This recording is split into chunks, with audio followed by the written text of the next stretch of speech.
From the opinion pages of the Wall Street Journal, this is All Things with Kim Strassel. Welcome to All Things with Kim Strassel, and this week, a discussion about what happens when you do every policy thing wrong, meaning a conversation about the once great state of California. And here to go through that with me is an absolute California expert, Steve Hilton, political commentator and entrepreneur, resident of Gavin Newsom land, and very important for this conversation, the author of a brand new book entitled Califailure, Reversing the Ruin of America's Worst Run State. Steve, welcome to the show. How are you? And was I unfair in that opening? No, totally fair. And actually, I would sort of add another dimension to it. So you put what happens when you do everything wrong. There's another way of thinking about it, which I think is highly relevant to everyone who's not in California. There's sort of the sense of this as a warning. The other phrase I would use is what happens when Democrats get everything they want. Okay. If we're talking about the future of the Democratic Party and you have Bernie and AOC wandering around and getting the big crowds and the energy and the Democrats getting excited about, well, maybe the left is the way to go. Well, we don't need to imagine what that looks like because the Bernie AOC policy agenda is what we have in California without restraint, without any limit. It's been one party rule. There's been no barrier to them implementing exactly what they want. And the result is a total failure on every front. I mean, just to give you a very quick summary, I mean, everyone knows, of course, and you see everyone across the country, the appalling images coming out of California, of course, just recently, the apocalyptic wildfires and the homelessness and the retail theft and the toothpaste locked up in Walgreens, all of those things. But actually, everything is a disaster. I mean, just the data, it's just unbelievable how on every measure that matters, California is the worst in America, not just near the bottom or not doing so great, the worst. We have the highest rate of poverty in the country, the highest taxes at the same time, which is kind of an achievement, the lowest income growth, the highest unemployment, the highest cost for housing, gas, electricity, water, the most hostile business climate, according to Chief Executive Magazine's annual survey, 10 years in a row, on and on. Of course, the worst homelessness by far. It's just shocking how comprehensive the failure is. Well, you have preempted one of my questions, and I want to meditate on this just a little bit. And to be clear, I do not celebrate California's troubles. You know, I grew up in Oregon. We'd take the occasional family vacation down to our southern neighbor back when California was still benefiting from the legacy of Ronald Reagan's leadership. And it's the state, and I think you even mentioned this in your book, that when you mention it, for many people, it is a state that conjures the quintessential images of American freedom and innovation and optimism, the great American West, right? That's California. So this is sad. No one should be celebrating this. And you lay the problems here down to, and I loved how you did this in the book, a number of isms: elitism, cronyism, bureaucratism, which, by the way, is a very hard word. I had to practice that a few times. But you also open and you say the precursor to all of those isms is this idea of one party rule, because it's not just that the side wants to dominate, but that the problem is that when their side does, they shut down any further debate or discussion or ability to move on. How exactly did that happen in California? Because it didn't just happen magically. Exactly. Just to echo what you said, I agree. It's sad. For those who don't know, I still have the English accent, but we moved here in 2012 to California from England. I became an American a few years ago in 2021. Congratulations. I know. I'm very excited about that. Very proud. One of the proudest days of my life. I'm a proud American and a proud Californian. So it breaks my heart to see what's happening to my home state where I've raised my family and made my life. It's just, and started businesses, taught at Stanford. You know, I've actually had the California dream, but the tragedy is that it's being snatched away from pretty much everyone else who hasn't had that very specific set of circumstances that I was able to enjoy. And so I think that it truly is sad. And there's another phrase I'll use just before I get into how we got here, which is in the book, which I say all the time. I'm on the road in California a lot now, and I say it the whole time, that actually stopping California from really falling off the cliff, saving California, it matters not just to us who live there, it matters to the whole country. country, actually to the world, because the phrase is this: California means to America what America means to the world. It should be the essence of everything that is great about our country, and it's just not that right now. In terms of how we got here, I mean, there are some structural factors that have underpinned this one-party rule, and it really starts with the unions, especially the government unions. I mean, you've written about this so much, and you understand it better than anyone, but the sheer power that they've accumulated through just their corrupt grip on the Democrat politicians and the collective bargaining rights that they've accumulated over the years. Jerry Brown in the 70s, and it's gone on and on. But they have a complete iron grip on the Democrat politicians. They are the biggest funder of politics in California, over $1 billion spent by the government unions just in the recent cycle. That's an enormous amount of money. Every candidate in the legislature and lower down totally captured by the unions. I just want to give you two stories that illustrate this. It was a few years ago I started thinking again, for those who don't know, before moving here, I was senior advisor to David Cameron, the former prime minister in the UK, where I really focused on the development and implementation of our domestic policy reform program. So that's part of my background. And actually, as the years have gone on, I've been frustrated by just talking about these problems. I wanted to sort of get back into doing something about it and working on policy for California. So I started a policy organization called Golden Togethers a couple of years ago. And the first big issue I worked on was housing, because in a way it's foundation. The number one reason people are leaving the state is just impossible to live here. Too expensive. Too expensive.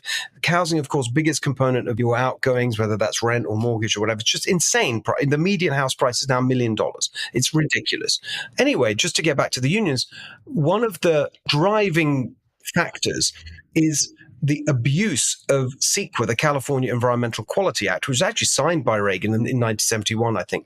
And it's not about the law itself. It's the way it's been extended by the courts over time to enable anyone to bring a lawsuit. And now 70% of lawsuits under CEQA, this environmental law, are used to block housing. And that makes the whole process much more expensive and time consuming, and projects don't get built. So there's less supply. That's why the price has gone up. And the main source of these environmental lawsuits are the unions. Right. Who file these lawsuits as leverage to extract concessions from house builders and developers in the form of higher wages, forced union workers, they call it skilled and trained, as a condition of these project labor agreements. Also prevailing wage, which I mean, you talk to house builders, that sounds nice. Actually, it's like 4 times the rate from market rate wages. You know, we all want people to be well paid, but not 4 times as much, to the point that it drives up the cost. Anyway, solving that problem is a really big part of the solution. So I proposed a ballot initiative, and I was working on it for a bit, which addressed that part of it. The other part of it is what's known as impact fees, which are basically a tax on housing. Again, no one really knows this, but when I dug into it, the typical impact fee in California, they're all comprised of little individual fees, this for the local parks and this one for whatever it may be, public art. You know, you add it all up, the typical impact fee for 1 unit of housing in California now is $150,000 per unit. $150,000 per unit? Per unit. That's a tax that goes straight on the purchase price. In San Francisco, they were charging at one point, I think they've come off this now. But that data, it's in the book. It's from the Turner Center in Berkeley. It's a very, very specific center on housing. They get all this data. In San Francisco, it's $300,000 per apartment. Just tax. It's a hidden tax. In UK, we used to call it a stealth tax, because it's just absorbed by the house builder. Anyway, the ballot initiative was dealing with these two things. Impact fees, we're going to put a cap on it, and these nuisance lawsuits filed mainly by the unions. I went to Sacramento to try and get support, talking to Democrats, because they have one-party rule. They're the dominant party in the legislature. And I spoke to a member of the legislature who's known to be good on housing, right, and wanting to get housing built. Great conversation. Totally agreed with me about the policy, especially this thing about the lawsuits and the unions. And I said, so great, can you work with me on it? Let's do it bipartisan, you'll support me. He said, well, I'm really sorry, I can't do that publicly. Why not? Well, the unions will hate it. I said, I know, but so what? You've just told me you agree. Well, I remember this so clearly. We're in an office building overlooking the Capitol, the state Capitol, just waved their arm around like this. I'm waving my arm for those who are just listening. Oh, well, the unions run this place. And that's a legislator saying that. So that's the first bit. The other story on that that's amazing is that in the last cycle, the unions funded and elected a Republican member of the legislature because the Democrat in the race had come out against one of their proposals. I think it was something to do with like union recognition on university campuses or something like that. And they're so arrogant and so complacent, and they've got this massive supermajority in the legislature that the unions felt it was worth it to replace a Democrat with a Republican. Wouldn't alter the balance of power, but they just wanted to send a message to the Democrats. This is what happens if you stray. We're going to take you out. And we are so determined to take you out, we'll actually even fund a Republican. Because we don't care, because the Republicans are nowhere near having any kind of governing input. It's just unbelievable. So you've got the union lock on power. The second component, actually going back to the legislature, because the process here is that a lot of the really bad stuff that's caused these calamitous consequences is coming out of the legislature. And they're passing so much legislation. I mean, just this year, it's unbelievable that the leaders of the leaders of the Assembly and the Senate in California, they put a limit on the number of bills that each legislator could introduce. With that limit, just this calendar year, just this session, since middle of January, whatever it was, they've introduced over 2,000 bills. It's just unbelievable amounts of government. All of it feeds this bloat, this giant bureaucracy, whatever. And the thing is, the dynamic has been legislature churning out bills further and further left, governors not standing up to it and not using their power at all. Jerry Brown, was a little bit better. He did push back on some of the nonsense. Gavin Newsom, not at all.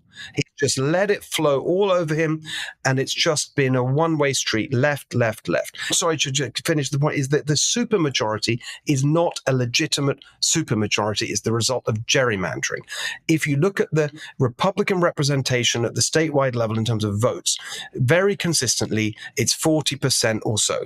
Some candidates get a little bit more, some a little bit less. Call it 40%. That's been very consistent for like 20 years.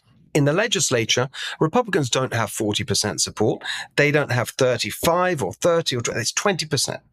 Because the Democrats and the machine hijacked a 2008 ballot initiative for independent redistricting and actually turned it into gerrymandering by fiddling with the criteria. And now you have representation in the legislature way out of proportion to Democrats' actual support. So that's the sort of structure of how we got here. You got there. No, and I think this point is just so vital, this point about public sector unions in particular and their power and how central they are to one side gaining control. Because, for instance, I think a lot of people don't understand all of this money that's flowing in, for instance, into this Wisconsin Supreme Court race seat. Yes.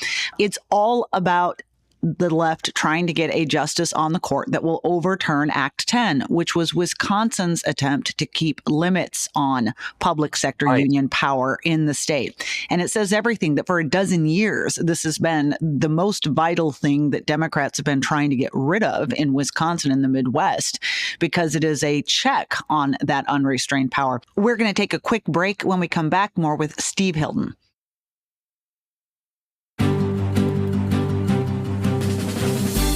Welcome back. I'm Kim Strassel here with Steve Hilton to talk about his new book, Califailure. I want to talk a little bit about some of your isms, but two in particular, because I think they go hand in hand. Well, they all go hand in hand with all the points in your book, but they go hand in hand with this point you're making about one-party rule.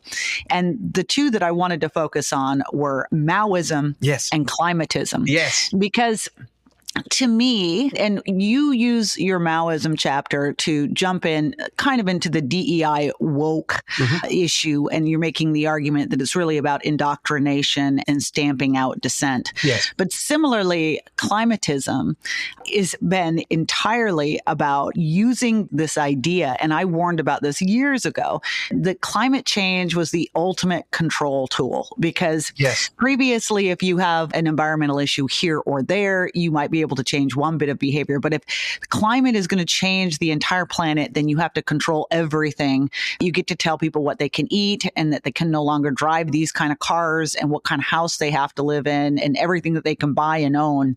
So it's ideal if you want to be in control. So I want you to talk a little bit about those two particular isms, because in addition, it's not enough that Democrats have these super majorities and all this public union control, but they've also adopted these tools and tactics to then completely ramrod an agenda through and further exert dominance over everything that happens in California. 100%. I mean, I'm so happy to talk about that. I mean, you have to stop me. I literally go on all day. But first of all, I want to just say that these isms, I describe them as pathologies because they are pathological. They make no sense. They're so dogmatic and ideological. They bear no relation to what happened. There's no benefit to them. And the climatism one, the starkest example of that actually is in the climatism section. It's not so much the control thing. I'll get to that in a second, but just to show how ludicrous it is. So I want to talk about oil and gas, of course, Alaska, where you are very, very important in that regard. And it used to be the case not that long ago, there are no oil pipelines into California. It's a very important point. So either we have to ship it in or produce it within California. If you go back a couple of decades, 80% of what California used for oil and gas, but let's just focus on oil, was produced in-state, most of it in Kern County, the southern end of the Central Valley. And the remaining 20%, most of it came from Alaska and shipped from Alaska. Since then, with this climatism, sort of dogma dominating everything, it's all about that we can't have fossil fuels, war on fossil fuels. So bit by bit, they've shut down the California. It's still operating, but now the numbers have flipped. We basically import 80% of what we use.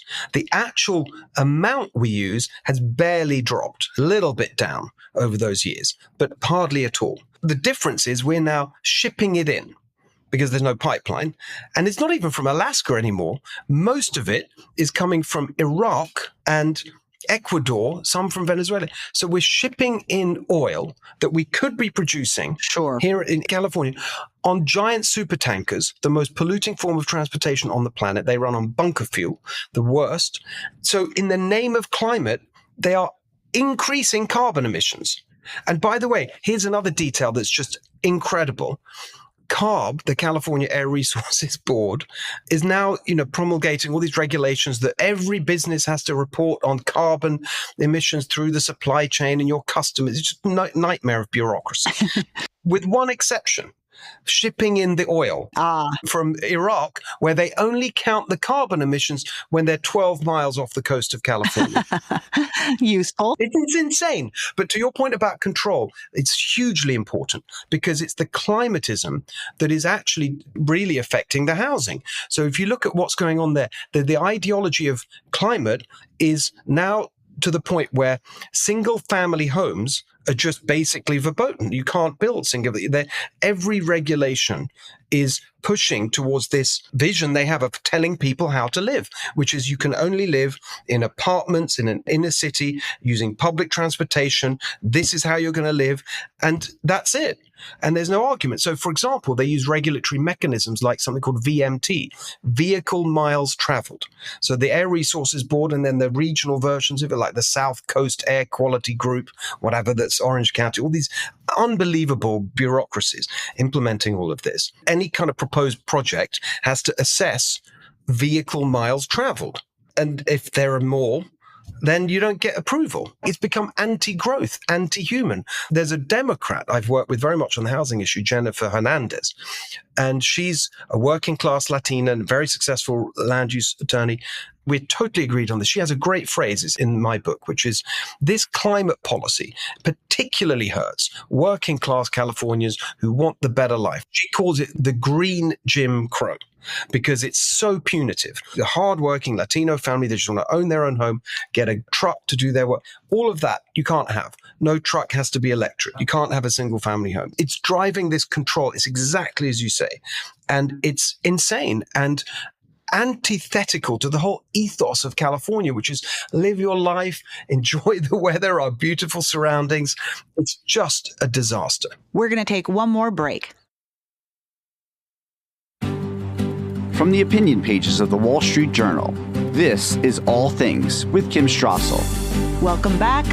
Kim Strassel here on All Things with Steve Hilton. One thing that I have always loved about you, Steve Hilton, is that you're very good at describing all the problems, but you remain an eternal optimist. And there's a huge section of your book that's actually devoted to what you do to make California's future bright again. Do you see a revolt in the making? Yes, very much. And you're already seeing it. So just a couple little details there. So if you look at just the recent presidential election, President Trump at the top of the ticket, of course, for obvious reasons, the Trump campaign didn't really put any effort into California. The top of the ticket in California was Steve Garvey running for Senate. That wasn't much of a campaign either. Most of the money spent on that campaign was actually spent by Adam Schiff to game the system. That's how the top two system works. So there wasn't really a strong campaign, frankly, statewide. And yet the Republican vote, we flipped 10 counties from blue to red, including big ones like Fresno County. Fresno's the fifth biggest city. You saw big votes in favor of Republican positions. The one that got all the attention was Prop 36 on crime, which reversed the worst effects of Prop 47 with the Kamala Harris thing that legalized theft under $950 a day, blah, blah, blah. Right. So that got a lot of attention. But other ballot initiatives were just as encouraging. An increase in the minimum wage was defeated. Rent control was defeated. A massive bond measure that would have increased taxes was defeated. George Gascon in LA was defeated. The mayor of Oakland, the DA in Alameda County in Oakland, the mayor of San Francisco. So you had some interesting results. There's a place that captures this very interestingly. Huntington Beach, not the biggest city, it's about the 30th, I think, in California, but iconic one in Orange County, Surf City, USA. Just over 4 years ago, the council in Huntington Beach was 6-1 controlled by the Democrats. A friend of mine, Tony Strickland, put together a slate of very strong candidates, local candidates. They called themselves the Fab Four, and they won in 2022, took control 4-3. And it was a very, very clear, strong, conservative, common sense platform. And then they took control and started implementing it, cleaning up homelessness, prosecuting crime, dealing with what's being taught in the schools and the library, all this. They introduced a ballot initiative for voter ID. Just now, in November, they put together another team of candidates. They called themselves the Magnificent Seven. So they were not running away from Donald Trump, quite the opposite. All of them won. Clean sweep. So they've gone from 6-1 Democrat to 7-0 Republican in 4 years. The Latino vote is going to be crucial. It's the largest vote, largest demographic group now in California. We're seeing what's happened across the country with this new, more populist orientation of the Republican Party. And then on top of that, you've got the fires, which just really woke a lot of people up in January. The combination of the extremism and the incompetence, the extremism in terms of policy that meant that, the brush wasn't cleared and all the fires were so much worse. And then the total dereliction of duty and negligence in terms of preparation and the response to the fires. So you've got a lot of people in LA County saying, we can't go on like this. That matters because LA County is the biggest county, 23% of the vote in California. So all these signs are there for real political revolution. It just needs to be brought together. And that being said, given that revolt you see going on out there, are Californians going to see here in the near future a Steve Hilton, Kamala Harris matchup for governor in the state? Well, let me address that this way. I've been very clear that I am strongly considering running for governor.